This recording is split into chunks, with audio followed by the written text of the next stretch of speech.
Alright, welcome to our vlog, Sunday morning. And ang gagawin natin ngayon itong camel. Ano pala to? Wall fan. Okay, so mukhang eksakto lang bro yung mga stand natin. Ayusin natin. So, ito yun, hanap natin grills niya, buo naman. Okay, so hindi natin ito sasaksak. Turo ko lang ganito naman ang pag-testing nito.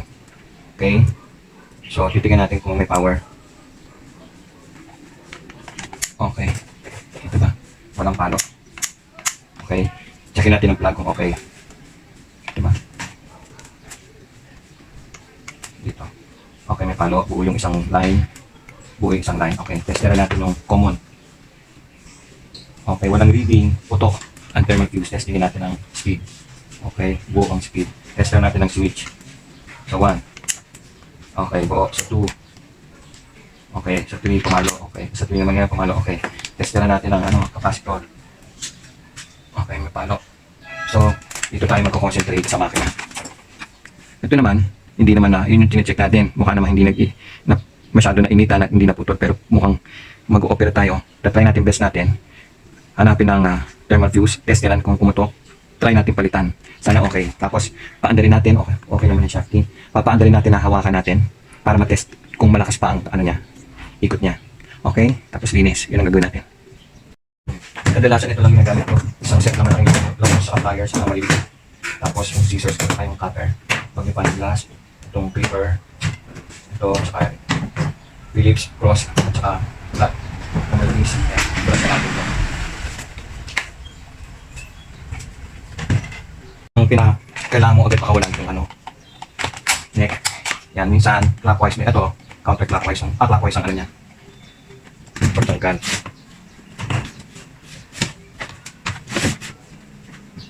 Okay, so nakawala na yun. Tapos at siyempre tatanggalin natin yung cover.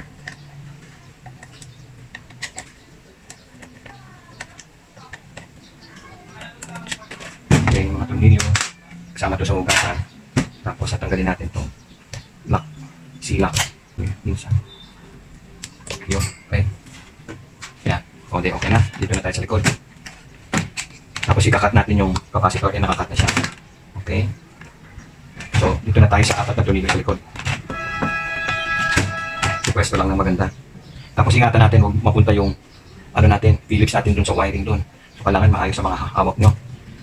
May protection. Matigas to Naku, mapapalaban tayo dito. Naka-factory seal pa yung screw niya. Naku, mapapalaban tayo dito. Pukpukan muna to. Sobrang hirap na ganyan. Okay, napaluwag na natin 1, 2, 3 screw. Ito ayaw, so gagawin natin flat screw yan. Hanggang maliha, tapos saka natin yan, yan, i-screw. Okay, so ganyan kahirap yan, pagtanggal yan. Diskarte. 3 na natanggal natin. Isa pa. Okay, so ayaw umikot yan. Kasi anong gamitin mo. Okay, so ganun ulit gagawin natin. Okay, so natanggal na natin. So binabalutan pala yan pag magtatanggal ka ng screw. Kasi baka pumasok yung screw dun sa loob nun, may maputol na wire. Puro ingat yan pag stator ka na. Okay na, higitan na natin to para humaba, madali natin siya matulak. So wala nang sagaba, natanggalan natin to, dapat diretso lang yan. Okay, so malalay lang. Okay, automatic, balot muna yan. Check natin tong shafting o ay mabunot. Okay, mamaya na yan, mukha namang wala namang kalawang, malinis. Dito tayo mag-concentrate sa makina.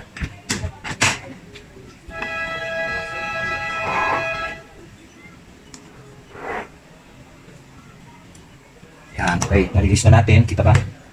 Medyo madilim. Okay, so ito ang o-operahan natin. Hanapin natin yung thermal fuse. Okay, ganyan kahirap yan at dahan-dahan. So anyway, lahat may reading. Ito, papunta dito, nandyan ang thermal fuse, walang reading. Kaya dapat mabuksan natin ito, mapalitan natin successfully para tayong neurosurgeon nag-opera ng mga nito. Okay, so natastas natin to para lumabas yun. Ayan yun, dito nakakabit yun. Puputulin na natin dito para magkabit tayong bago. Okay, ito yung tatanggalin natin, ito yung kakabit natin. Tester. Ayan may palo. Okay, so ayan, may connectivity. Kakabit natin yan, ingatan natin. OMG, the operation was successful. Kabalik na. Naka-secure na. Okay, testera natin. Paano mo naman ito na yung common? Meron na siyang reading sa mga speed, sa capacitor. Okay. Let's do this. Buuin na natin, linisan. We did it. Okay, testera natin tong capacitor kasi mukhang malakas, hindi na tayo magpapalit. Bago pa. Ano, 1.549. So, okay siya. Tipid tayo sa, capacitor. Okay. Malinis na. Tatali ulit natin itong capacitor. Naibalik na, hindi na pinalitan yan. Malinis na makina. Shafting. Nilangisa na yan. Okay ang gearbox. Ang swivel. Okay na yan. Tatak pa na lang. And, testing. Oh, ha? Swivel. 2. 3. Oh. Ayos na. Okay? Napansin ko lang. Walang tali. Okay? So, lalagyan natin ng tali.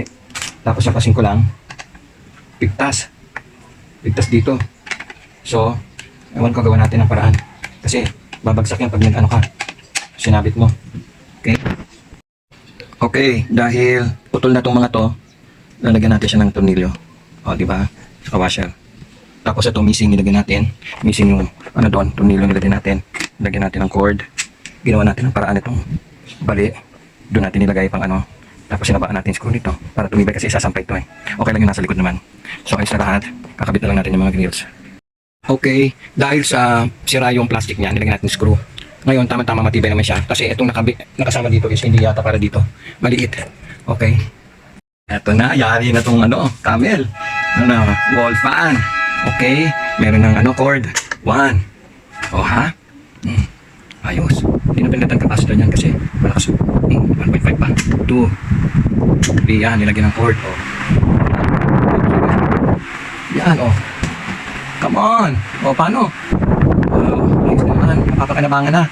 Medyo nahihirapan tayo sa pag-opera ng niya wiring. Pero nakabitan natin. So, ayos na. So, paano di? Fantastic man strikes again.